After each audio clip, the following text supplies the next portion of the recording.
మనం అందరం చిన్నప్పటి నుండి వింటూ పెరిగాం. మరణం అంటే అంతం.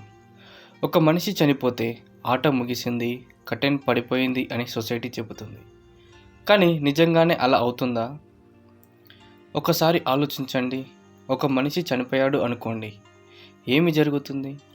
వాళ్ళ ఫోటో గోడ మీద పెడతాం, పూలు పెడతాం, ఆయన లేరు అని అంటాం.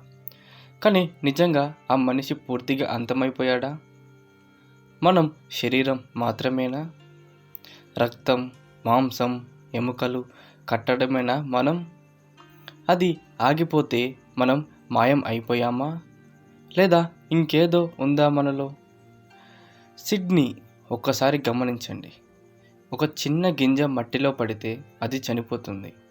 కానీ ఆ చనిపోవడం తర్వాతే కొత్త మొక్క వస్తుంది. అంటే ఆ గింజ అంతమైపోలేదు, రూపం మార్చుకుంది. అలానే మనిషి కూడా. ఒక ఉదాహరణ, మీరు బస్టాండ్లో కూర్చున్నారని అనుకోండి. బస్ ఒకటి వచ్చి వెళ్ళింది. అది కనిపించకపోతే మీరు బస్ మాయం అయిపోయింది అంటారా? అది ఇంకో రోడ్డులో, ఇంకో నగరంలో వెళ్తుంది. కనిపించకపోవడం అంటే మాయం కావడం కాదు. మరణం కూడా అలాగే. సినిమాలో ఒక హీరో క్యారెక్టర్ చనిపోతాడు.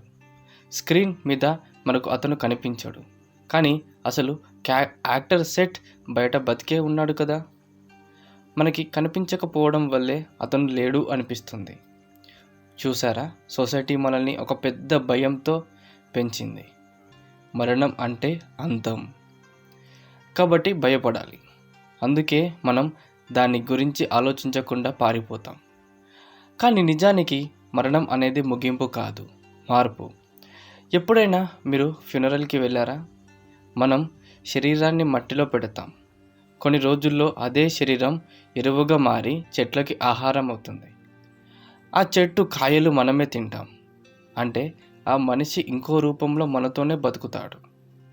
Death is not full stop, it is just a comma.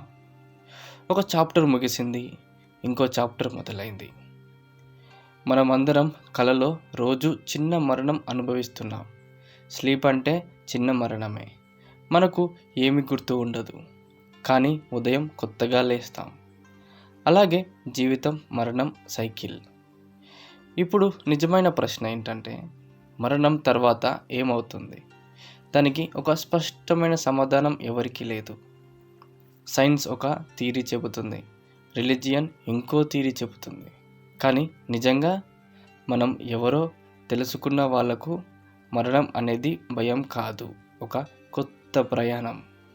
కాబట్టి మరణం అనగానే భయపడద్దు. అది అంతం కాదు, అది మరో బిగినింగ్.